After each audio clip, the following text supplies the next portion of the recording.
Sure, John Haidt, University of Chicago student era. I wanted to say one thing about the line and ask you guys about it. So this is not an original metaphor, but I think only a graduate student gainsays himself in the course of a question. Okay, don't worry about it. Well, I'm the only person who thought of the metaphor here, though. So I think too much focus on the line, which I think is hazy, can lead people to say, you know, they're basically the same. But I think it's like night and day in this regard, where it's hard to say where night begins, where day ends, but we know they're different, right? And I think history and historical fiction are basically this way.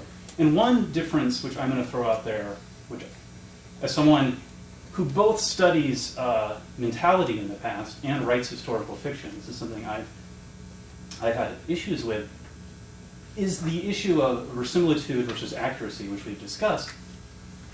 And in historical fiction, the emphasis is on verisimilitude when it comes to reproducing mentalities, precisely because sometimes if you're too accurate, readers can't put themselves into the character. In a book that I have this problem, but not everyone does, is a great book, Umberto Eco's Baudolino. Fabulously imagined past, and he does a great job of evoking the mentality. As a matter of fact, he does too good of a job. I can't relate to the main character at all. And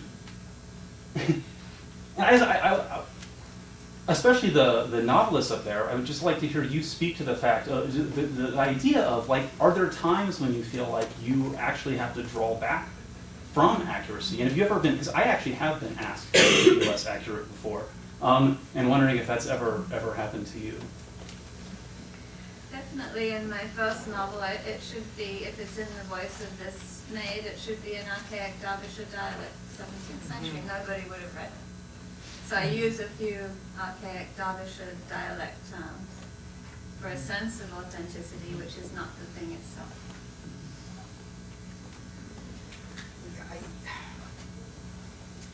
It's a tricky question, because I think I'm suddenly thinking back to Jane mentioned that wonderful novel, The Known World, which I think is a fantastic historical work, and yet, and I read as though we were incredibly faithful, and yet I know Edward Jones got a lot of books out of the library, and has by his own acknowledgement said, never read any of them. Just they sat there on the desk for a long time and cracked the books. What I think of it, Jane also used the phrase earlier on about talking back, about people responding to Turner Martin-Gare in certain ways, or his own responses to the movie. That's interesting to me, because verisimilitude is about what people expect the time to be, right? So in one way, while I want to conform to it, to give them something they can get a purchase on, and looks believable to them, that looks like the way it's supposed to be, or sounds like the way it's supposed to be, there's also a part of me that wants to say, my book has to exist, particularly in a cluttered field of other books about the Second World War, as something that tells you something else about this period. So in a sense, it has to push back against the verisimilitude created by other works, or indeed your own historical sense of it as well. So there has to be a way that I push away from that past, at the same time, or at least tell a slightly different story, or tell the same story slant in some sense as well. So there's a kind of dance between those two things, I think. But I could easily imagine, I certainly talk to my students about this a lot, the danger I think we feel is in historical movies a lot of the time. I mean, I love historical movies, even the terrible costume ones, because I get to see what it looks like. I mean, not what it really looks like, because it looks a little cleaner than it probably looks like. But I can always pick a detail or two out of that that I can use, I think, in some ways. And those people with their large research budget save me a lot of time and effort, I think. But there's a sense in which I want to be surprised also by the past. Or by the historical fiction, I want to push against my expectation of the past. I wish I could think of a good example of that in some ways. And I realize I've used examples of my own work far too often in this regard, so I'm going to try and not do that. But I do want it to make me think afresh about the past as well. But I think the danger for me, the danger for my students, is that we become so enamored of the research that we just pack it with research, right? And then we forget the stories.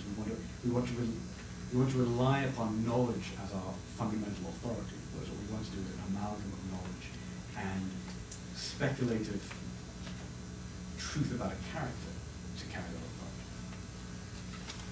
Jones does this wonderful thing in Known World, and if we've done nothing more than sell 60 copies of Wolf Hall in Known World, it's the best session you'll hear at the AHA. He does that. Not only does he not read the books he took out of the library, he puts in, there's a whole running joke about historians. As so-and-so who wrote a dissertation at the University of Virginia in 1946 established on her way to earning tenure at Franklin and Marshall, which she then disregarded to go to Washington and Lee, and they're completely made up. It's a metafiction. I think are there in the book to point out the difference between fact and facticity.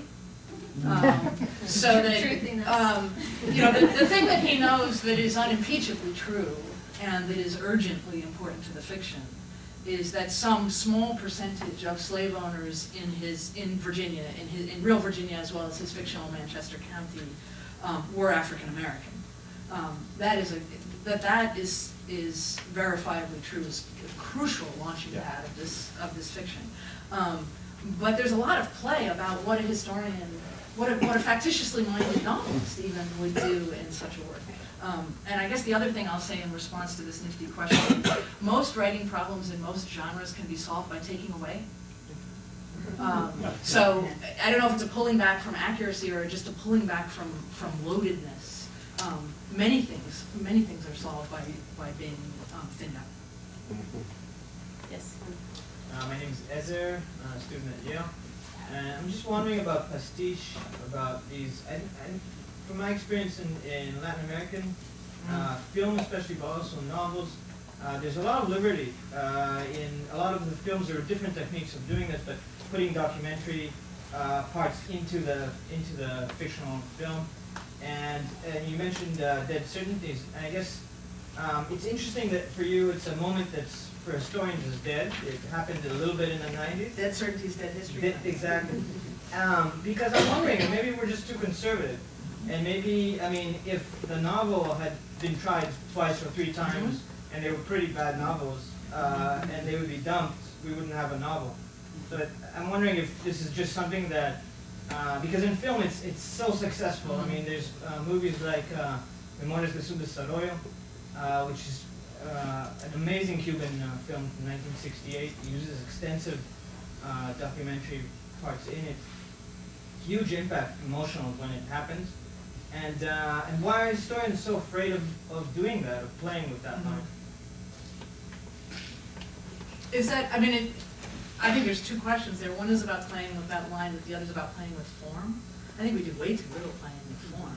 And we're all speaking, we're all practitioners of the realist novel, and therefore speaking as if the novel is one kind of project when we all know it's many. So I think formal innovation is a great thing, and is not discipline specific. I'm trying to think of historical examples that are formally innovative, but not about blurring a line between truth and Antoine's Alphabet, this book about Watteau. It's told as an ABCD area. It's fairly conventional biographical research, but the form in which it unfolds is like nothing I've ever seen. Yes. All right, ask another question. I was actually thinking, you mentioned form, and one of my favorite books is written by a science fiction author, Christopher Columbus, and it's one Past Watch, and his bibliography, when I looked at it, it has all the right historical books, and he takes this history and he just sort of runs with it, and it's a Reconstructionist historical novel, which is something we haven't really talked about because it's filling in a lot more gaps. But I feel like a really good Reconstructionist historical novel needs a very good grounding in history, because you have to have that grounding to have that imagination. And so I find that there's some that are awful because they don't have that really good soul sense of what is history. And so it's just a different form that you see science fiction writers doing this quite often. I think you know this quite good. I actually don't remember what we're saying. But I like the idea of, and Jane's actually right too. We are largely realist novelists, and not delved into formal questions, but again, I occasionally deploy, it's not normally my mode of operation, but I think I deployed it out of this anxiety about historical authority. At least one of those historical pieces that I've written has deployed, very slightly, some elements of magical realism, but because it's a get out of jail free card, right? It's like, I may have got my facts wrong, but it's magical. And I would almost argue that there are ways in which I've deployed humor in some of these spaces as well, to create just a little bit of this liminal space to say, well, you're taking it a bit too seriously now. Look, it's a joke. There's a fart joke at the start of the story. It's not, strictly speaking, intended to be the fact. Just building off of what you were talking about with the playing with form, Octavia Butler is another science fiction writer, and I don't remember the title of this novel. She's a wonderful time travel where somebody modern goes back in time and is in slavery and has to figure out how to go back and forth. So I think that's an interesting example of that. But I'm also thinking about, these so-called lines, and I see that going on a lot at universities where history is taught here and fiction is taught there, and never the twain shall meet.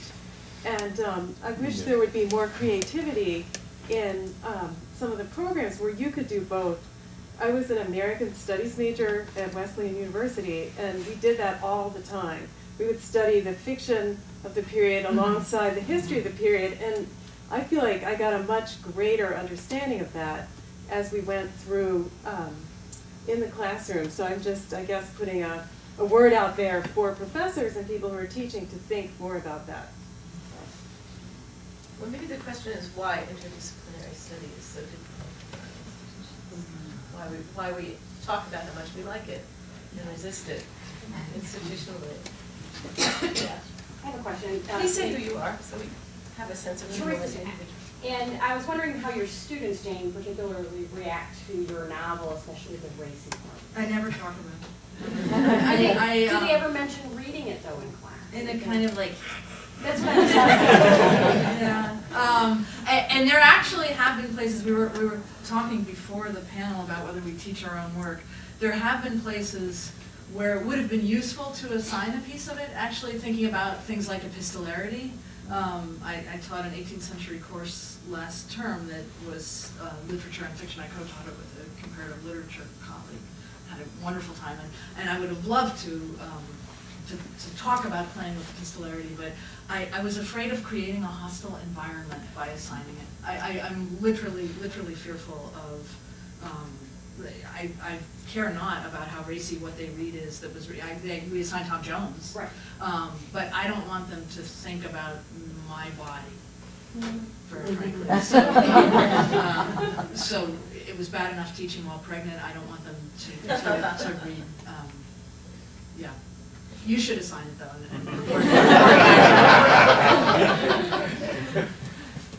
We have a few more minutes. Another question? Comments from the panel towards each other? Just the one film that I meant to mention in case people don't know about it is Alan Alda's Sweet Liberty. Oh, yeah. Which is about taking a historical work and turning it into a film. And it provides a lot of inside information about how a work of history is turned into a film. And completely, Alan Alda is the history professor. He's hired as a historical consultant, and they consult with him, but then choose to ignore everything he says, and they change everything around and make it into a hot boiler romance, and he's really upset by all this. So when people say, well, why didn't they hire a historical consultant? The point is they often do, but they just ignore it. Well, thank you very much. It's really fascinating.